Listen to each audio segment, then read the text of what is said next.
Hey everybody, this is Flash Shelton, your squatter hunter, here on Squatter Talk Tuesdays live. Today I'm excited about this show. It's going to be my first live guest, and hopefully the first of many. Bear with me; it's the first time. I'm hoping everything goes smooth and I can get her on here with me, side by side, to talk about private investigators and the importance and what they can do for you. You have, a valuable asset when you're about to rent your home or whatever you need them for. But sometimes it's worth more than just a common credit check that normally landlords would do to vet their tenants, and you want to turn to a private investigator. So I'm excited. To have Kelly, our private investigator, on here with me tonight. The other thing I wanted to, she's going to just join here in a few minutes. But I wanted to talk about something. Last week, I announced that I was going to be a call-in on a show last Wednesday on Netflix. It's a live comedy show. Everybody's live with John Mulaney.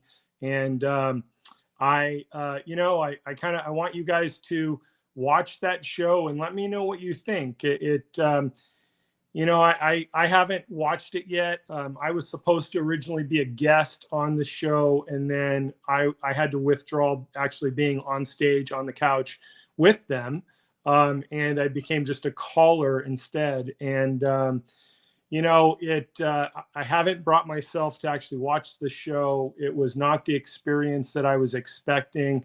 So, I'm probably going to do a clip from the show and do a video about it to talk about it. Some of the things that they were talking about, being pro squatter, things like that, before I got actually on the call, kind of caught me off guard. And I don't know, is it just, comedians sometimes will say things and then it's just, well, that's just for laughs. And it's not really how I feel. I don't know. I want your opinion. So I'm going to be making a video with the clips so I can show my audience. But if you have a chance, go on to Netflix. It's live every Wednesday. It was last Wednesday's episode. It's Everybody's Live with John Mulaney. And see if, let me know what you think. Was it just comedians just trying to get laughs and thought that they could get more, better laughs or more laughs by saying F the landlord and I support squatters? I don't know. I thought that I did okay on it, but like I said, I was hearing things from the phone as a caller. So I don't know. I have not brought myself to actually watch the episode to see, but let me know if you did watch it. Comment in here tonight and let me know what you thought, or if you're going to go in and watch it later. Put in the comments of this episode, this show after. Later as a video, you can comment your thoughts on what you thought the show was like, and if they were, if it was just for comedic value, were they really supporting squatters?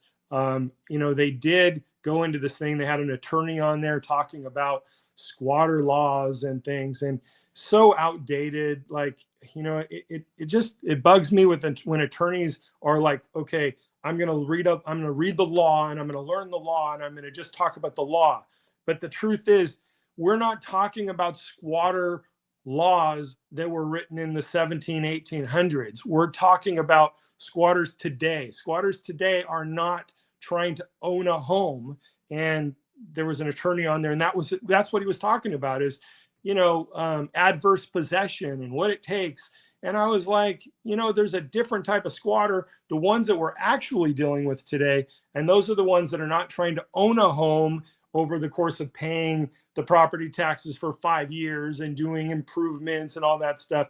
These squatters just want to live rent-free for as long as they possibly can. Those are the squatters that we're talking about, not the 1800 squatters, not the settler squatters, not, those laws were written for a specific reason, and they might have been smart at the time. They might have been a need that was needed at the time to deal with squatters that were looking for land and things like that.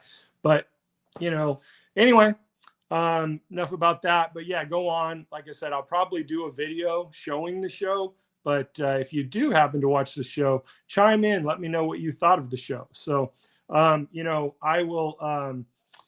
I will. So yeah. So today, we're going to talk with.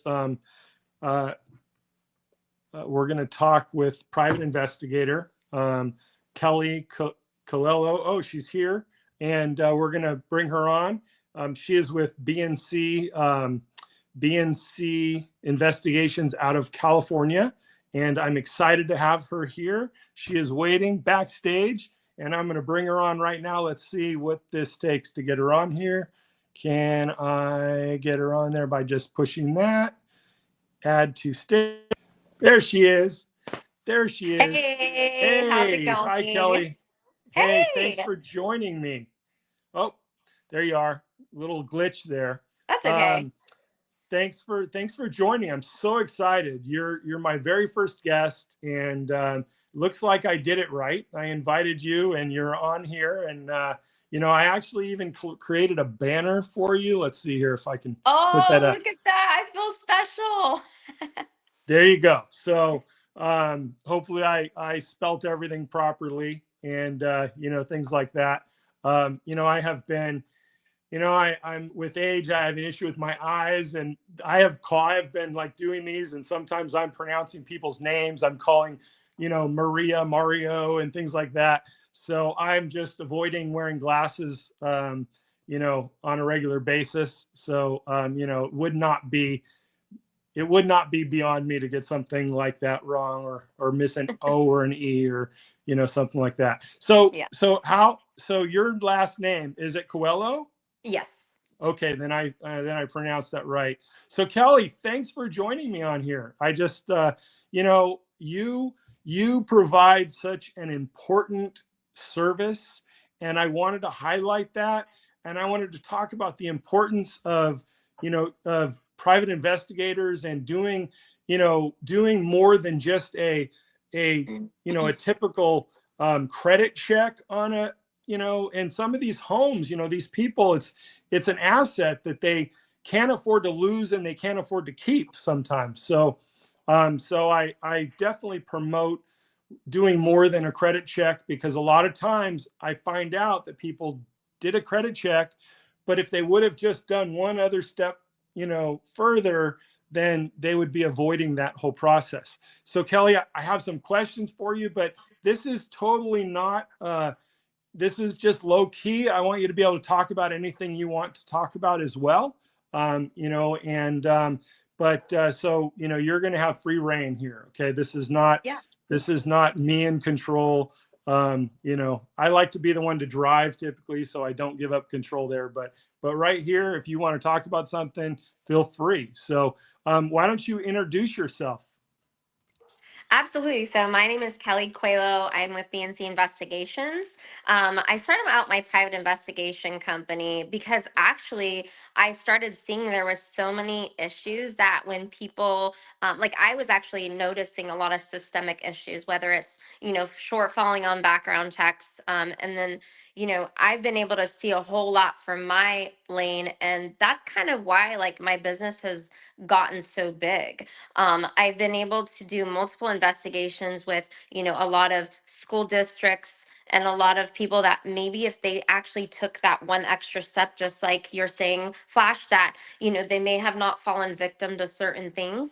And there's a lot of red flags, and there's a lot of things that come out on the background checks we run as private investigators, and that sometimes the things that we see come out in the investigation, and then we're able to go back to our client or go back to the individual that hired us and said, hey, like, this is what we see. Now, whatever they do with that information, that's totally up to them. If they decide to have an individual, say, for instance, you do a background check for a business, and they decide to keep that individual, right? And they want to hire them and they onboard them, right? And then all of a sudden something happens, right? That falls really, that's a liability on them, and they have to be able to recognize that if they hired that individual and that individual does something to somebody else, now they're liable, right? Because if they knew about it and it came out in the background and they chose not to do something, or they didn't not hire that individual, now it's a liability. So I definitely think education is really important here, because this brings up a great topic of background checks and why they're important. A lot of people kind of don't want to pay like the $250 or plus, depending on what they are wanting to pull, right? But they have to also understand, like, what you're paying for is what you get. If you go online and get like a simple background check that costs you like $20, you get what you pay for. That's Well, plain and I simple. I know a lot of people that wish they would have paid $250. So, there's more often than not, there people are kicking themselves. So you Yeah. absolutely, it's so important.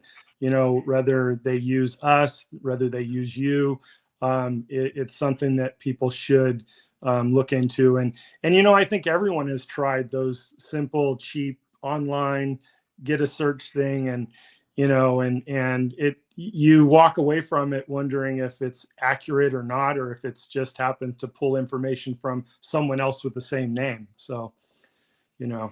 but Yeah, there's what many is cases that would. Oh, go ahead. oh, sorry. There's it was kind of cutting out, but there is many cases that we work that some people say, "I wish I would have paid for that. I wish I would have paid." And honestly, I hear that so many times, and it's so unfortunate, because sometimes the issues that they could have actually just paid a little bit could have helped them a long way. So Yeah. So I mean, I know you're valuable to us, and I and when we started the membership, the tenant protection plans and the squatter protection plans, you and I had a lengthy conversation about like what we could do for that, and being able to offer that as a service improves us also making sure that when we are vetting the tenant for them, or helping them vet the tenant, that we provide your service to just put the cap on that and make sure that we tackle each of those red flags. So you're very valuable to us, and I'm just so excited to be able to introduce you to my audience, and our customers, and anyone who might have an issue in the future. So again, I appreciate you being here and giving us your time. um, oh, thank so you so much. yeah.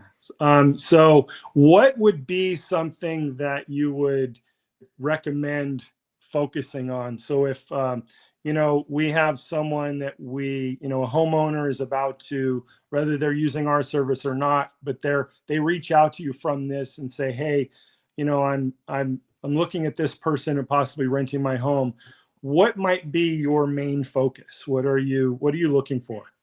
Yeah, so I definitely, obviously vetting is huge for me. I think, ultimately when you're going to go rent out your home, I think people need to understand, like, these are your assets and you have to protect them. And don't be cheap when doing that, right? Like, if you're going to go rent your home, you worked very hard for that. And so even if it's 250, 500, 600, $1,000, your investment is not going, it's going to be very minimal to like what can happen like long term, right? So like, say if you get, for instance, if you get somebody in there and they just tear up your whole house and you have thousands and thousands of dollars, of repairs and that you've done and upgrades, then $1,000 is nothing compared to that, right? And so I would definitely start with a full extensive background check, which is something we offer and we've worked with Flash on many times. When you have a squatter that excuse me, when you have a homeowner or a renter, working together, and then that homeowner is trying to figure out, well, like, do I even want this person? And there's so many different laws here too that we can go on and on about, but ultimately, that individual that's renting the home does their due diligence. And I see this happen so many times. And I think if homeowners and people that are property managers are, allowing these individuals to rent their homes, they need to fully vet them properly. It's not always about the money, because people get so fixated on money, money, money, and I want to get the money and it doesn't matter what they have, or, but then in the end, they're like, oh man, I wish I would have. And that's where we fall into these cases of, obviously having squatters and trying to figure out how to get them out, and then you put yourself in a position and you're like, how did I even get into this? So definitely protection of the homeowners, and I always recommend doing a full extensive background check. And shoot, if you're there and you're still wondering, you could always do an asset exam, and figure out what they have and figure out if they're even credible. The background check, when you do that, the extensive, it's going to tell you a whole lot. And so that's a good starting point. Yeah. Well, I'm glad you mentioned that, like being in a hurry, because I come across this a lot, as I know you have, where people are, they're worried about, like, okay, I can't lose another month's rent. I need to rent it out right now.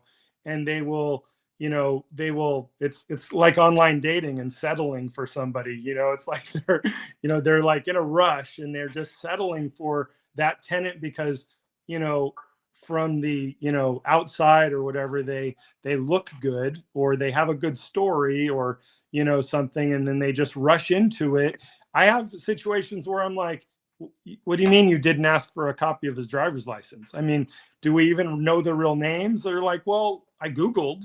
Well, yeah, so you found somebody named Scott Peterson. I mean, whatever it is, right? So that was kind of, I said Scott Peterson, but it was a total accident. But I wouldn't be renting to him either. So but yeah, it's amazing, these people. And the other one is, which I'm trying to really add regulation on, and I'm getting a lot of Airbnb squatters. And Airbnb doesn't do a proper background. They don't do a proper screening, and that is something that I'm hoping to push for more regulation for. There's what, Verbo and Airbnb, and and people are accepting them as tenants with no further investigation. And then when you ask them, I have someone I'm dealing with right now, and I'm like, well, do you have any other information? And they're like, no, like they're not provided anything. Matter of fact, they didn't even have an email address for these people because they only communicate through Airbnb's messaging center. So, and yet once they say to them, yes, I'll extend it and you can stay longer, and they don't sign a lease and don't go through the proper process or screening, they're stuck with them. And Airbnb just walks away and says, well, you have your own agreement now. So, I want Airbnb to be required to use, people like you, Kelly, and have to do proper background screenings. Absolutely. I mean, I think you hit it right on. Like, it's all about, hey, somebody wants to rent a location, they go and stay for a night or two or 30 days at a time. And then now you're in a situation when it's easy. I mean, even companies I see are making these mistakes consistently, and then they're wondering why they're put in a position, instead of, taking that opportunity to, just do a little bit, pay a little bit more to get a better background. I know people try to save money here and there, and sometimes in the long run, it really you're wasting a lot more money instead of saving, because you're trying to nitpick every single dollar instead of putting the value into what matters. And a lot of people, unless they have the education, they don't understand how valuable vetting and background systems are. Like, those two hand in hand work amazing. But when you're cheap and want to spend $20, you're not going to get what you pay for. I'm sorry. Like, that's just not the reality of things. And if you want a good job done and you want to have a better glimpse, I mean, even things as simple as like doing a background and then follow up with, going and pulling those court case files. See how in depth these individuals' court cases are, because evidence doesn't lie, and it's in the court case file. Have they done this to anybody else? You have to find that pattern and that track record. If they've done this to other people, then guess what? They're probably going to do it to you, and you're going to fall victim to that, and it's going to be too late. Yeah, exactly. And there's so much information out there, and yes, people can. There's a lot of information they can get on their own. But one of the things I wanted to talk about is, like, in my situation, I'm not a licensed private investigator.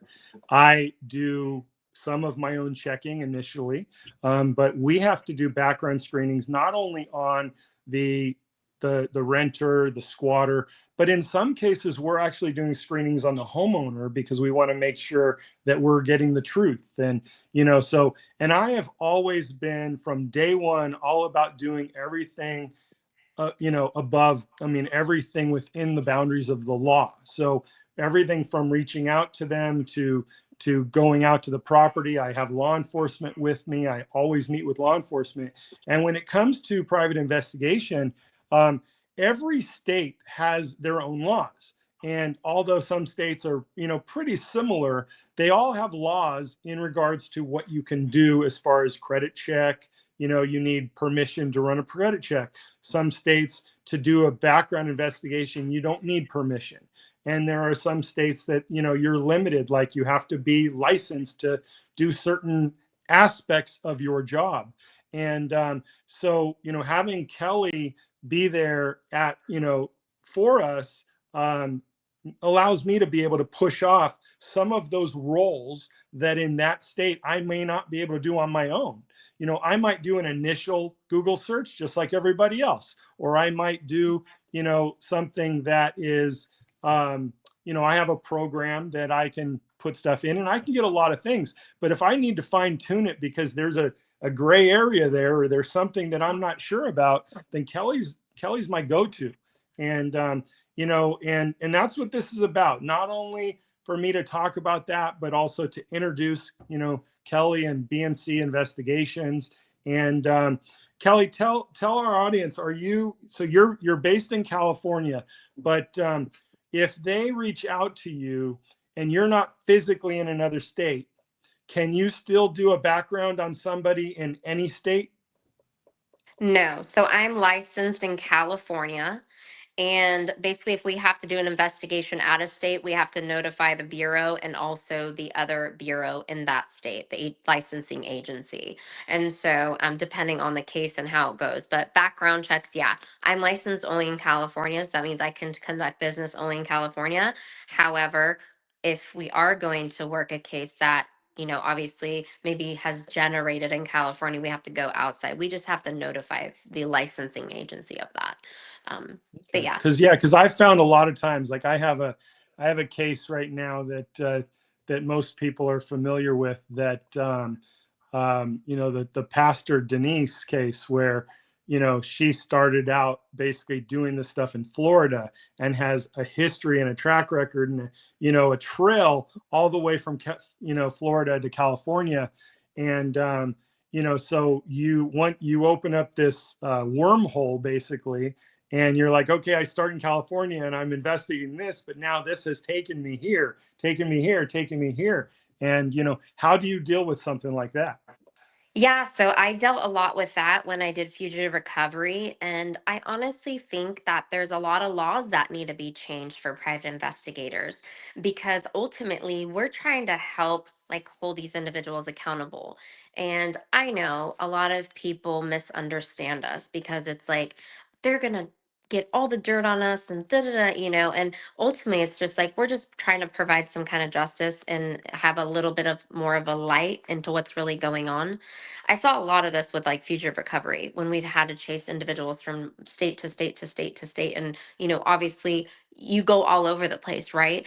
And I see the shortfalls where you're trying to close the case out and it makes the laws make things harder for not only us, but the people that are trying to do the right thing.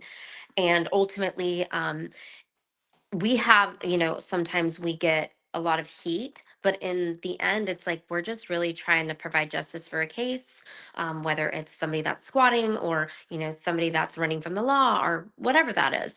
And so I think the law really needs to change for private investigators in general. A lot here in California, obviously, we do have a lot that needs to change here. Yeah. But I blame the That's why people. I'm here, because of laws that need to be changed. So that's, I that's what love got me all that. started.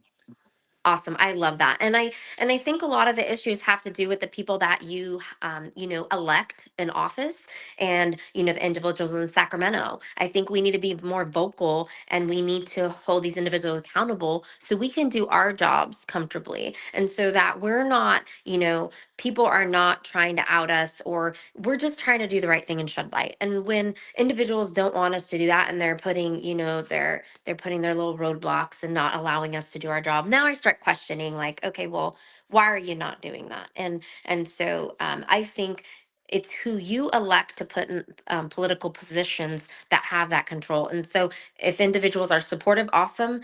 I think investigations as a whole need to change, whether it's from, legislative to laws, like laws that are actually within each city, within each state, within each country. It needs to change that. We should be able to collaborate and work together without having to worry about, oh well, we can't do XYZ. Like, we shouldn't be limited like that. I think we should all have be able to collaborate and work together as a team. And I think there's many shortfalls even in law enforcement. I mean, I can go on about this. There's so many shortfalls with law enforcement, and I think everybody just really needs to work together for the common good. And then, yeah. Well, so I had a case this past year that involved identity theft. And so these people stole the identity of a doctor in Houston, Texas. And then they signed a lease. They had, fake ID, everything. The name was right. All the information was right. It was just the picture was wrong.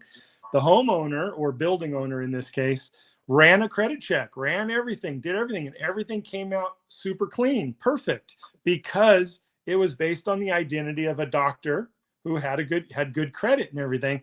But on a credit check, it doesn't show their face, so it doesn't say this is the right person based on the ID.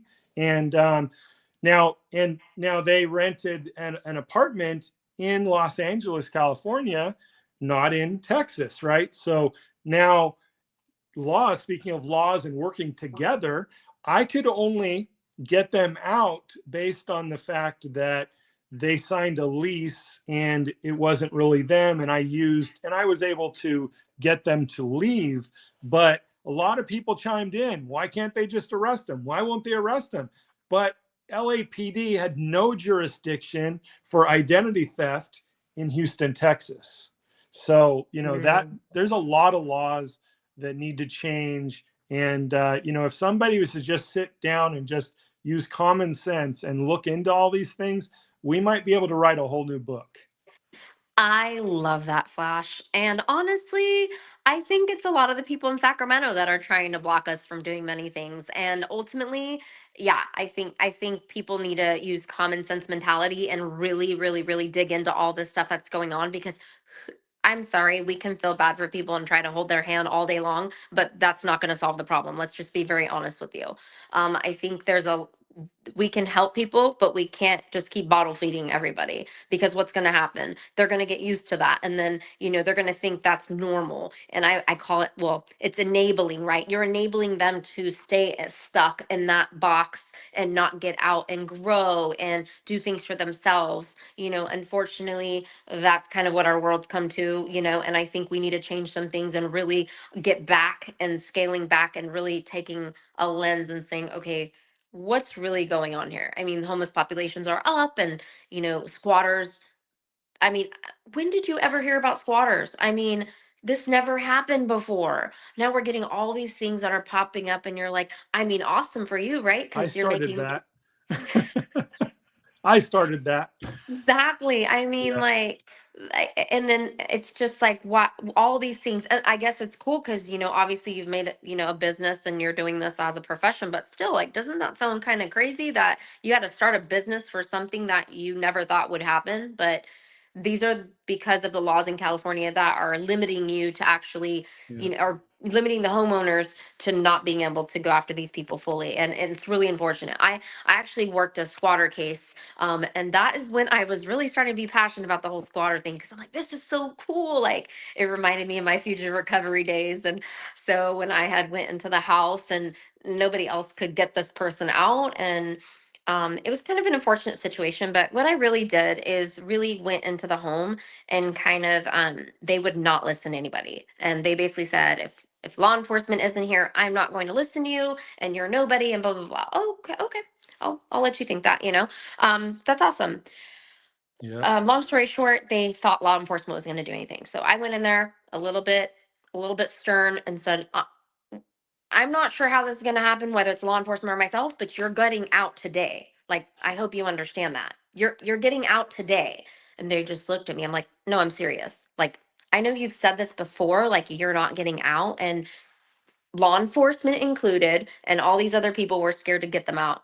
I said, I'm just letting you know, like, it's happening today, whether you like it or not. So I got the little stank eye, and that's okay. And so I was able to successfully get them out. It was a little bit of a challenge. It did take a few hours for them to finally. I thought we were gonna, start going hands, hands, fists, and all that. And I thought it was gonna turn into a fight. And I was extremely de-escalating the situation because if if it was a different me, or I didn't have the proper training, I could have easily tried to maybe escalate. But in these situations, you just have to be like very calm and just understand that sometimes escalating doesn't help the situation. So I was able to really like connect with the daughter. The daughter and I really connected, and that's what did it for the mom. The mom, I got her into an emotional state that she just started crying. And I said, like, I understand because I'm a single mom. Like, I get it. Sometimes you hit rock bottom and you just need people to really talk to you that like understand you. And so I was able to have a personal connection. And that's what's really helped me in my career, is having personal connections with people. Whether it's being homeless. I was homeless at one point in my life. Whether it's So being was a I. single mom. Yeah. Yeah. And so sometimes that personal connection with people, they kind of start to like say like, "Oh, like they're not bad people. They're just trying to help us." And so I was able to find that personal connection with the daughter and really say, "Hey, like let's talk a little bit." So the daughter, I brought her away from the mom, and she started just bawling her eyes out and just told me like, you could tell she hit rock bottom. The family hit rock bottom, and they were just in a really bad space. So I said, "Hey, I'm going to help you. Regardless of you guys all going all crazy on me and doing XYZ, I'm still going to help you. Let's talk about resources, but I need all this stuff out in this room within 30 minutes." So they Yeah. got their bags and boom, boom, boom. They're putting their stuff in the bags, throwing it. The mom's really upset though. She's still really upset and cussing and this and that in Spanish. And she was just really upset. But ultimately the daughter crying kind of what did it for her. And she's just like, even the daughter was like, "Mom, let's go, like we need to get out like now." And I could tell the daughter like had enough. And the mom's on drugs, and we were really passionate to like get the family help. And so we were able to get them out of the home, get them the resources they need. And whatever they do with that, unfortunately that's kind of where it stops, right? Like, Yeah. as much as your heart wants to give and you can follow up. I mean, I've made connections with many people that, even when I did food recovery, like individuals that I would take to jail and stuff. It's about that connection and finding that, and that's what is going to help you close that case and do big things in your industry. Yeah. That's why a lot of it comes down to knowing who you're dealing with, and knowing if they are, squatting out of need, like the people that you ran into, or the squatting as a profession, like a lot of the people I run into. Congratulations. I'm glad that that worked out for you, and I can see that it built a passion in you, and that's why you take every case, and you're there with your heart, your heart and soul and mind, to help me and to help anyone that I refer you. So if somebody wants to get a hold of you, how would they get a hold of you? Yeah, so I am available. Like, I am at service for anybody, and I'll give you my direct contact phone number. It's 619-274-4737. If you guys just want to say, "Hey, Kelly, I have a question about this or that," or you want to have a talk, or you're going through a hard time and you might be watching his live because you're squatting and you're like, "How do I get myself out of this?" Don't hesitate to text me, call me. I'm here at your service. Also, if for some reason you can't get a hold of me, email at bndcinvestigationsinc@gmail.com. And then our website is www.bndcinvestigations.com. And yeah, They that's cut pretty out much there. it. Say the website again. Oh, yeah, yeah. It's www.bndcinvestigations.com. Great. Well, Kelly, thank you so much, and I look forward to working with you for a long time, and I definitely, am referring people to you, and anyone that signs up for our memberships as well. You and I have talked about that. They are given the option to use your services as well. So I appreciate you joining me. You will forever be my first guest. So Thank thank you you. again. Thank you again. And I will talk to you soon. All right. Thanks, Flash. Bye.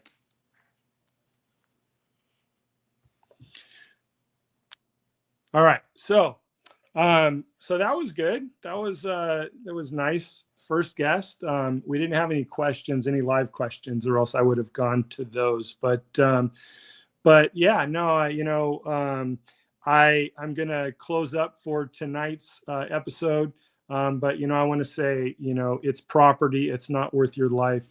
If you have an intruder, you have a non-paying tenant, you have a squatter, whatever it is, don't approach them yourself.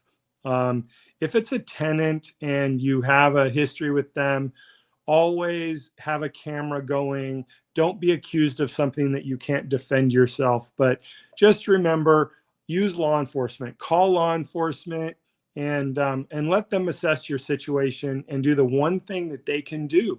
Make sure that you're safe, your family is safe. Do not take it into your own hands.